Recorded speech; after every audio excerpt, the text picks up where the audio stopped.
My name is Julia Ross.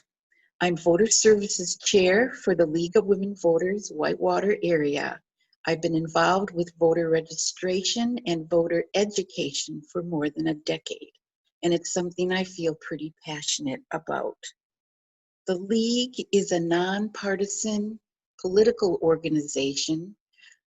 The League neither supports nor opposes any given candidate or political party, but they do focus a lot on voter advocacy and voter education, amongst other issues. So together with the League, we are pleased to provide the general public with this basic voter information leading up to our November 3rd general election. I want to thank the Whitewater Public Library for the opportunity to be here today, and I welcome all who are attending this program online. So over the years, the voting process has become more complicated and confusing. I've taken this project on as a personal challenge to do my best, along with the League, to create a better understanding of the voting process. After all, the League's been doing this for 100 years, and this effort is ongoing. So exploring your voting options is what today is all about. COVID-19 is redefining how we go about our normal procedures. No longer is there just one way to vote or one way to register to vote. The goal here is to examine the options for you so that you can set up a plan to be able to cast your vote confidently, safely, and with the reassurance you need for this upcoming Wisconsin general election. Your vote counts. So who's qualified to vote in Wisconsin? Well, you must be a U.S. citizen. You must be 18 years or older on election day. You must, so that means you would be born on the year 2002. You must be a resident at your current address at least 28 days. That would mean that you moved in there before or on October 6th. And you must not be currently serving a sentence for a felony, thereby losing your right to vote. So this program is going to be divided into two major parts. The first, we register part, and then we vote part. And we'll start with the registering. So basically, in order to register to vote, you just fill out a form, you provide a proof of residency with your current address, and then you submit it to your clerk's office. The forms are available actually around town, including your clerk's office. I'll tell you where they are in a minute. You can find out your clerk's office by going to the Wisconsin Election Commission website, and you can also download forms from them there as well. So let's take a look at providing proof of residency. That is pretty much having to prove where you live, and this is a requirement. It needs to be your name and your current address. So it has to be an official document such as your Wisconsin driver's license, Wisconsin ID, a utility bill, a bank or credit card statement, a pay stub. University of Wisconsin Whitewater students will be directed to the Warhawks Vote website, which is uww.edu/vote. Proof of residence can be a paper copy or an electronic copy. And contrary to popular belief, that card that you received from Aunt Mary for your birthday does not count. Basically, there are two ways to register, and one is online and one is on paper. So we'll go to the online one here. This is myvote.wi.gov. And I've highlighted the register to vote part of this menu. This happens to be a fantastic resource. Please notice all the options available to you on the menu. It covers all the information plus more than you'd want to know about voting, especially as it relates to you individually. Now, in order to use the register to vote option here, you must have a Wisconsin driver's license or Wisconsin ID. If you do not have either, then you must use the paper application form, which we'll talk about in more detail. When you go through these screens one by one, you can answer the questions that they ask. And again, I will draw up the paper form so that you can see what some of these questions are. The deadline for registering on My Vote is 20 days before the election. So that would be October 14th. We encourage you to register now. Okay, so this is the Wisconsin voter registration application. And I will tell you that there are detailed instructions on the back. We're just going to look at the front. The general information, of course, is your name. Well, first, are you qualified? Your name, your address, your prior address, your identification, with your Wisconsin driver's license or ID, or if you lack that, then it's Social Security, last 4 digits. The question came up if a person who is homeless can register to vote. The answer is yes, and there are special instructions on that on the back of this form, and you can also contact your city clerk on it. You should be aware that the deadline for this paper registration form depends on how you handle it. If you fill out the paper, put your proof of residency with it, and put it in the mail, the deadline is October 14th for it to be into the clerk's office. And please allow at least 7 to 10 days through the mail. If you're worried about the mail, if you take the paper form in person and just walk it into the clerk's office and hand it over the counter, that deadline is October 30th. If you do a paper in person at the polling place, that would be on election day. Wisconsin is one of the 21 states plus the District of Columbia that offer election day registration.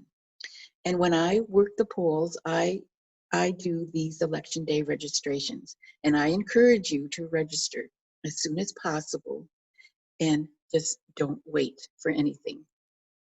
Let's pause for a moment for an announcement. Tuesday, September 22nd, 2020 is National Voter Registration Day.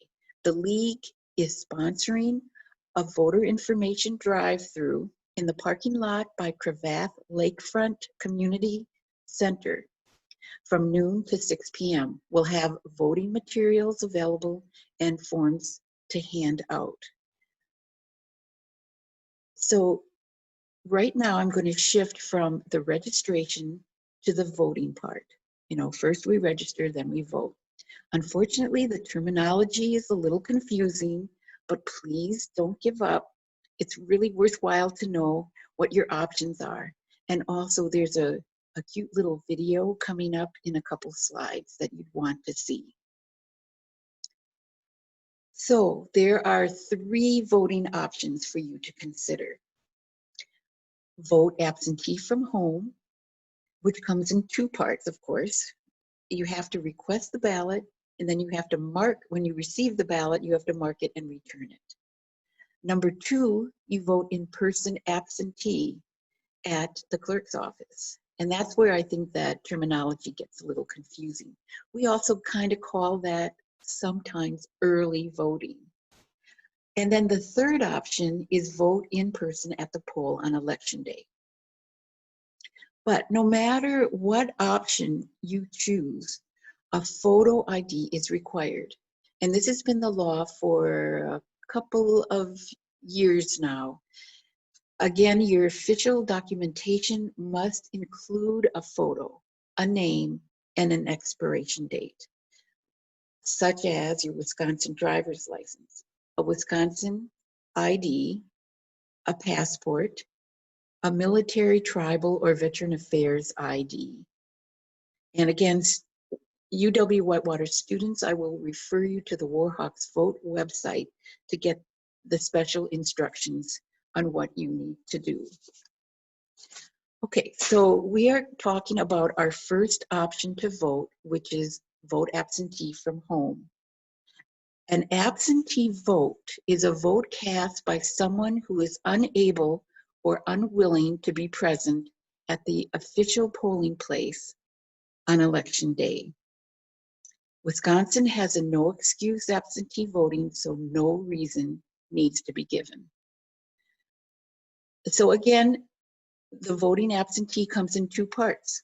The first part is that you have to request or ask for a ballot, and that involves an application, oh dear, it's another form, providing a copy of your photo ID, which we already talked about, and then submitting it into your clerk's office. So basically, there are two ways to request a ballot. It's online and paper. So let's go back to my vote. And I've highlighted the vote absentee. Now, note that you're not voting on this site. Nobody does that online yet. But what you do at this point is request that the ballot be sent to you by mail. So if you click on that and you scroll through the screens and answer each question, you're almost done. If you happen to be using a cell phone, there is a part of this vote absentee where you can actually upload your, let's say, driver's license or your Wisconsin voter identification card, and it will accept it into this program for your photo ID. Also, the My Vote will monitor your absentee request so it can be tracked and you can monitor it, which is a really good thing. Again, before we leave this site, in order to use it, you must be registered first. First we register, then we vote. So let's continue with the absentee ballot request paper form. Again, you can see it here, Wisconsin application for absentee ballot. Again, your name, your address, where you want the clerk to send your absentee vote, your absentee ballot, what elections you wish to vote absentee. Again, you'll need to provide a photocopy of your photo ID, and then of course you need to certify and put your signature on the bottom. Again, on the back there are detailed instructions. Before I leave this screen, I will tell you that the Wisconsin Election Commission has sent out a paper request form to 2.7 million Wisconsin voters in September, starting on September 1st. I already got mine, and I'm sure you've gotten yours as well. You can fill that out. It's similar to this. It looks just a bit different. The state of Wisconsin and the league both are encouraging voters to vote absentee, and that's why they're trying to make it easier for you. If you follow the instructions on the back of the one you received in the mail, you can send it back to the Madison area. So the state will enter all this data in so that the local clerks do not.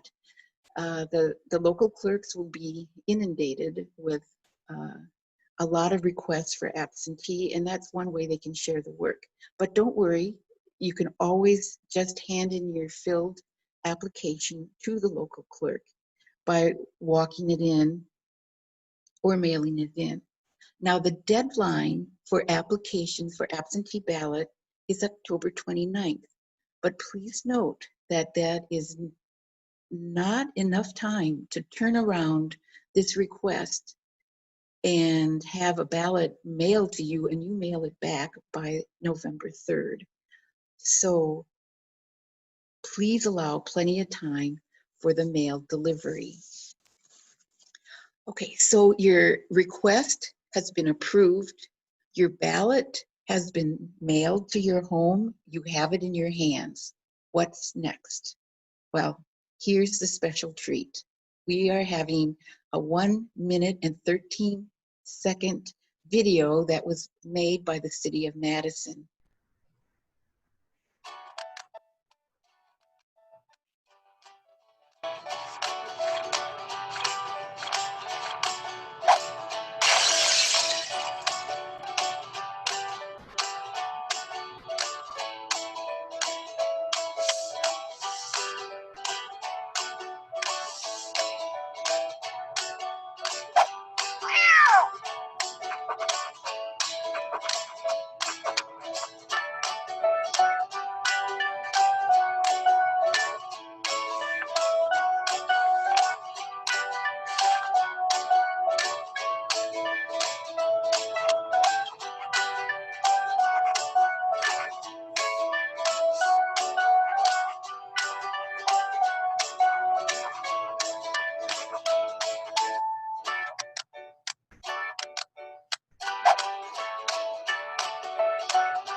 Well, that was cute.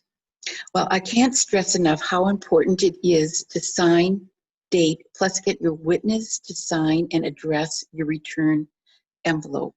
If any one of these items is missing, the ballot is invalid. During a meeting I had at City Hall, and it was a short meeting a few elections ago, 41 absentee ballots were returned, and 7 of them had missing information of signatures or addresses on the envelope, and they were invalid.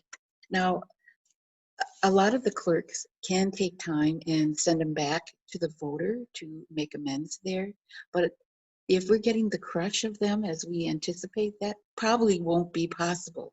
So we are encouraging everybody to please read the instructions, and please make sure that your vote counts. Since this is an issue, a statewide voter helpline has been established by the League of Women Voters and the Voter ID Coalition in Madison.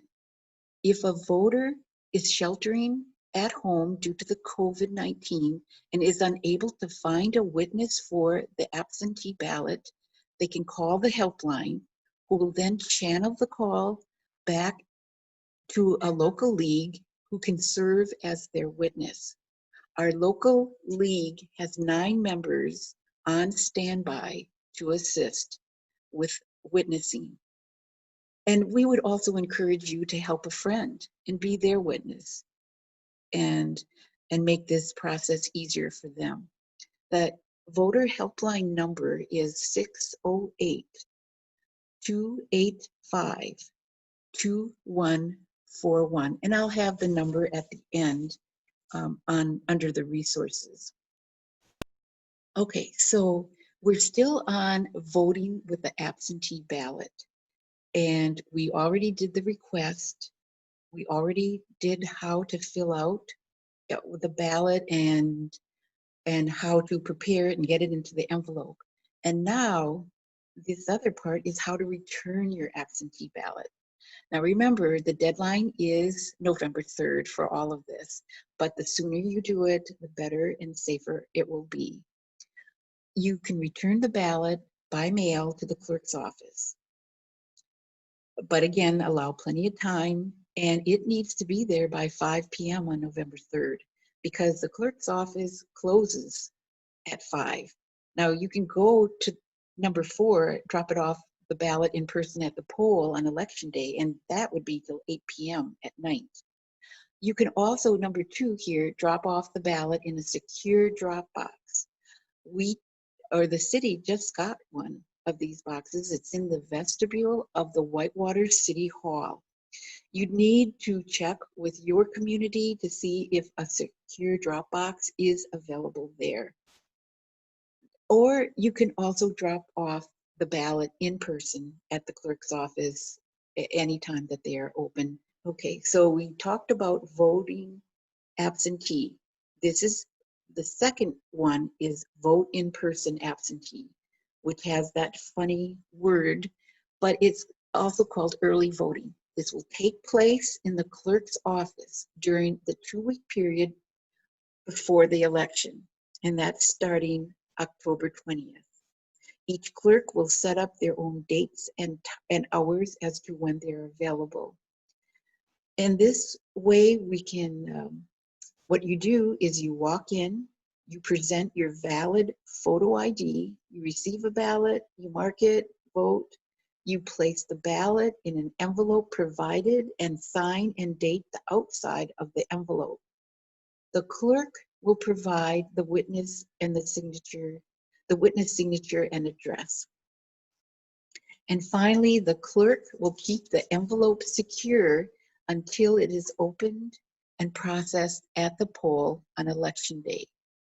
Now, the League highly recommends this because it is a great option. The ballot does not have to go through the mail, and it's safer than at the polling place because there won't be as many people. Now, for the first time ever, an early voting, a vote early day has been established nationwide, and it's done so to help create awareness for this in-person option before the election.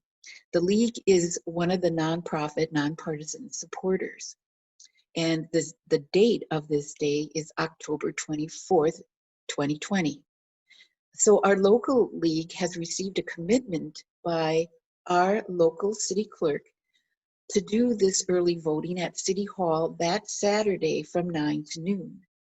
Now, this is pretty major for us because Saturdays have rarely been used for voting in our town. And again, you'd have to check with your own community and city and clerk to see if they're doing any special plans. The third option of voting is in person at the polling place. And the first thing I'd ask, are you at the right polling place? For some of these larger elections, the communities split up the polling places. And so by checking with the myvote.wi.gov, you can reassure yourself that you'll be going to the right one. What you would do is you show up, you sign the poll book, you show your voter ID, you receive the ballot, and then vote. So what would you expect when entering the polling place in a pandemic? Well, again, a record turnout is expected. Yes, there should be lots of people. There will most likely be long lines and long wait times. Yet people should be wearing their masks. There will be social distancing. There'll be a lot of hand washing opportunities, and acrylic barriers separate the voters from the poll workers. And the poll workers will be cleaning and sanitizing their areas regularly. So I worked the last 2 elections under the COVID-19 protocols, and I thought the city of Whitewater did an excellent job keeping the polls as clean as possible. But please remember that your safety is important. But is it safe enough for you? And especially with more people around and longer waiting lines. The League certainly supports the other 2 options as being the safer ones. Okay, so let's review all of our options. Again, remember, first we register and then we vote. We're encouraging you to develop a plan, be prepared, and be safe. When you register, which should be now, and don't put it off, you will need, or the proof of residency is required. You can do it 2 ways, online or on paper, and each one of them have a specific deadline, which I have listed here. Okay, then we vote. Number one choice is voting absentee at home. Again, that comes with two parts. You have to request the ballot either online or by mail, and October 29th is a deadline, but there's no reasonable way to get that ballot out to you and back, so don't wait. And then upon receiving the ballot, filling it out, sending it through the mail, or a secure drop box, or in person at the clerk's office, or in person at the poll on election day. The second one is vote in person absentee, which is early voting at your clerk's office starting October 20th. And the third option is vote in person at the poll on election day, November 3rd. By all these options, you can vote safely and with confidence that your vote will count. I've put some resources up here that you can refer to if you have other questions. The one I didn't mention was vote411.org. The League of Women Voters has created this website, and it's a place where you can learn about the candidates and the issues. I have the statewide voter helpline number there in red, and they also just last week made a website as well, so you can refer to that as needed. The other ones you can refer to the League of Women Voters of Wisconsin, which will also lead you to the League of Women Voters of the Whitewater area.